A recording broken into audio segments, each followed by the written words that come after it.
Royal receiver है अपने, उनको आमंत्रित करूंगा और इसके बाद क्या कहते हैं वही एक बड़ा परिचय कराएंगे और आप सबको कुछ अच्छे रहस्य, कुछ अच्छा ज्ञान प्राप्त होगा। तो मेरा जो जन्म हुआ था नेटवर्क मार्केटिंग में, अगर आज से 7-8 साल पहले भी जाए तो एक छोटी सी संक्षेप की बात है कि मैं भी ऐसे ही आया था, आप सबकी उम्र की तरह था, लगभग ऐसी उम्र थी और ऐसा ही उत्साह था, पैसा कमाने की ललक थी, सपने पूरे करने की ललक थी। क्योंकि आप जैसी उम्र में ही मुझे एहसास हो गया था कि बिन पैसे के एक अच्छा जीवन नहीं जिया जा सकता है। पैसे की भूमिका जिंदगी में सबसे ज्यादा महत्वपूर्ण मुझे महसूस होने लगी। अब पैसा दो तरह से कमाया जा सकता है, एक ईमानदारी से और एक बेईमानी से। तो जब ईमानदारी से पैसा कमाने की बात आई तो उस वक्त इस उम्र में रास्ता भी क्या था, वो दौर भी, जिस दौर पे आप बैठे हैं, जिस जगह पर आप बैठे हैं, इस जगह पर और ऐसे एक सिस्टम पे हम बैठते थे, ऐसी एक कंपनी थी जिस पर मैं पहुंचा था और जैसे प्लान अभी आप लोगों ने दिया है, कैसा ही प्लान मेरे सामने भी आया था। वो प्लान मैंने देखा, महसूस किया कि हाँ, यहां से पैसा कमाया जा सकता है और ईमानदारी के साथ पैसा कमाया जा सकता है। मैं इसी उद्देश्य के साथ चल पड़ा था। रास्ते में अवरोध मेरे सामने भी बहुत आए थे। मेरे भी घर के मुखिया ने कभी कहा था कि फलाने रिश्तेदार के यहाँ मत जाना, इज्जत को लेकर के, जो एक हमारे आप सबके सामने एक जो ब्रेकर है यहाँ पर, इज्जत इसलिए कि सामने से कहूंगा मैं फलाने का बेटा हूं, बड़े ओहदेदार व्यक्ति का बेटा हूं और हर किसी को लगता है कि ओहदेदार व्यक्ति का बेटा, क्योंकि हर पिता कहीं ना कहीं ओहदेदार होता है अपने आप में। आपके भी माता पिता कहीं ना कहीं ओहदेदार, वो भी ऐसा कह सकते हैं कि हमारी इज्जत जा रही है। तो मेरे सामने समस्याएं, इस तरह की तमाम समस्याएं आई थी और मेरे संघर्ष से आप कहीं ना कहीं रूबरू हैं। उस संघर्ष के दौरान मैंने जो सीखा था वो सीखा था जो अभी आप दोनों ने यहां पर आकर के किया, जो पर्सनालिटी डेवलपमेंट। मैं नहीं समझता कि दुनिया में ऐसी अब कोई पाठशाला है जो बच्चों के व्यक्तित्व का निर्माण करके, जो बच्चों के व्यक्तित्व का विकास करके, जो युवाओं को बोलना सिखा दे, उन्हें दुनिया के सामने अपनी बात रखने की क्षमता प्रदान कर दे। वो एक पाठशाला है जो MLM की दुनिया की एक पाठशाला है,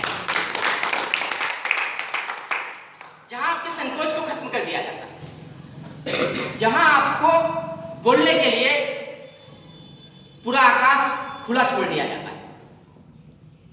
और मैं उस वक्त आया, उस वक्त सक्रिय हुआ जब आकाश तो खुला था लेकिन पृथ्वी में सब कुछ लॉकडाउन हो चुका था। दुकानें बंद थी, लोगों के आय के स्रोत मर चुके थे। ऐसा लगा था बहुत सारे लोगों की जिंदगियों में कि अब वो कमाएंगे कहां से। ये बड़ा प्रश्न चिन्ह खड़ा था कि महीने 2 महीने की इस लॉकडाउन के दौरान हम कहां से और कैसे कमाएंगे, कैसे रोजी रोटी चलेगी, कैसे हम जिंदगी में ऐसा काम कर पाएंगे कि हमारे सामने चिंता ना हो। ये बड़ा सवाल, अब ज्यादा समय नहीं बीता है, बहुत पूर्व जन्म में नहीं ले जा रहा हूं, 1 साल 2 साल पहले नहीं ले जा रहा हूं, ये अभी अभी की बात है। और मैं इस समय ही आया तो योगेंद्र सर मुझे मिले। मेरे सामने समस्या थी, मुझे छींकें बहुत आया करती थी। 1-1.5 साल पहले मैं बहुत ज्यादा परेशान था, बुखार आया, तबीयत बहुत खराब हुई, डॉक्टर से मिला, उन्होंने दवाई दी। वो दवा देने के पश्चात भी मेरी छींकें नहीं बंद हुई। डॉक्टर ने कहा आपका इस्नोफिलिया बढ़ चुका है। कहीं दूर के डॉक्टर नहीं थे, डॉक्टर विपिन थे, प्राथमिक स्वास्थ्य केंद्र पहाड़ी के ही। मैंने इस्नोफिलिया चेक कराई, 5% से 9% तक, 6% से 9% तक वो पहुंच चुकी थी। उन्होंने इस्नोफिलिया की दवा दी, मैंने इस्नोफिलिया की दवा ली, वो भी खाई, इस्नोफिलिया भी सही हो गई, वो 5% से 6% के बीच में आ गई। अब हुआ क्या कि छींकें बंद ही नहीं हो रही हैं, सुबह शाम 4, 6, 10 छींक एक साथ आना। और जब ये जनवरी फरवरी का समय आया तो कोरोना का समय आ गया। कोरोना का हाहाकार चीन से लेकर के लगभग 8-10 देशों को छोड़ करके पूरे विश्व में मचना शुरू हो गया। नमस्ते ट्रंप के आसपास की बात थी। उस समय डॉक्टर विपिन मुझे मिलते हैं और मैं कहता हूं कि डॉक्टर साहब मुझे तो बहुत छींकें आती है। उन्होंने कहा एक काम करिए, आपको फिर बैक्टीरियल इन्फेक्शन है, आप आइएगा, मैं आपको दवा दे दूंगा। अभी इत्तेफाक था कि मैं वहां से चल के आया, योगेंद्र सर से मुलाकात हुई, बैठा, बातचीत किया। मैंने अपनी समस्या हल्के से बातों बातों में बता दी। मुझे तो बड़ी छींकें आ रही हैं और वैसे भी कोई कह देगा इनको कोरोना है, अब मैं कैसे बचूंगा, मैं तो पहले ही पॉजिटिव हो जाऊंगा। तो ये जो समस्या थी ये सॉल्व कैसे हुई, ये वो रहस्य है कि मुझे जो मिला गिलोय का रस, आयुष मंत्रालय भी कह चुका था कि गिलोय रस पीने से, तुलसी के पीने से कोरोना वायरस से लड़ाई लड़ी जा सकती है, इम्यूनिटी पावर बूस्ट की जा सकती है। तो कहते हैं कि जिंदगी में प्रयोग कर लेना चाहिए। मुझे लगा क्यों ना मैं अपने ऊपर एक प्रयोग करके देख लूं। बातों पर कभी कभी विश्वास कर लेना चाहिए। अविश्वास सबसे पहले आता है, क्योंकि दो मन होते हैं, एक विश्वास का मन होता है और अविश्वास का होता है। मैंने योगेंद्र सर से गिलोय लिया, एमआरपी रेट का पैसा दिया, तुलसीयर के लिया और गिलोय और तुलसीयर का लगातार प्रयोग किया। 4-5 दिनों के अंदर मैंने देखा कि मेरी चीखें तो छू हो गई। जब ये जादू मुझे अपने अंदर दिखा तो मुझे लगा कि यार बात क्या है प्रोडक्ट में, ऐसी क्या बात हो सकती है जिसे डॉक्टर नहीं सॉल्व कर पा रहे थे, जिसे डॉक्टर नहीं बता पा रहा था, और 5 से 6 हजार रुपए टेस्ट करने के मांगे जा रहे थे। किसी ने कहा एलर्जी है, किसी ने कहा ये है, किसी ने कहा वो है, दुनिया भर की बातें मेरे सामने हो चुकी थी 6 महीने के अंतर्गत। कहा मुझे 5-6 हजार खर्च करने थे, कहा मेरा 500-600 में काम हो गया। और अभी भी देखिए मुझे एक भी छींक नहीं आ रही है। प्रत्यक्षम किम प्रमाणम, कहावत कि प्रत्यक्ष को प्रमाण की आवश्यकता नहीं होती है। तो जब ये ऐसा हुआ तो जब कोरोना के बारे में सब लोग हमसे चर्चा कर रहे थे, मैंने भी लोगों को बताया इम्यूनिटी कैसे बूस्ट होती है। जिन जिन को बताया सबने कहा ठीक है हमको गिलोय दे दो, गिलोय और तुलसी उनको दिया।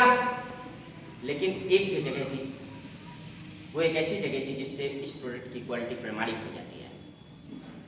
इसी जनपद के प्रेस क्लब के अध्यक्ष सत्य प्रकाश द्विवेदी एक दूसरी कंपनी का गिलोय लगभग 6-7 महीने से लगातार सेवन कर रहे थे, क्योंकि अपने स्वास्थ्य के प्रति बहुत जागरूक रहते हैं।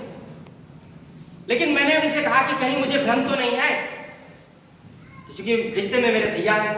मैंने कहा भैया आप एक बार पी करके देखिए। मैंने उनको दिया, पीने के बाद उन्होंने एक जो बात बताई, उन्होंने कहा कि सौरभ जी इससे मेरी कार्य क्षमता बढ़ी।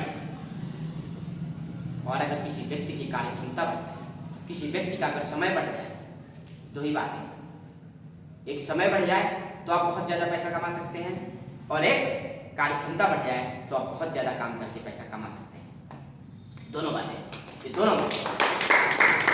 जब उनकी कार्य क्षमता बढ़ी, उनको एनर्जी फील हुई, ऊर्जा महसूस हुई, और ऊर्जा जब आपके अंदर रहती है तो अवसाद आपको नहीं मिलता। ये भी एक स्वास्थ्य के क्षेत्र का मामला है, ये समझने की बात है।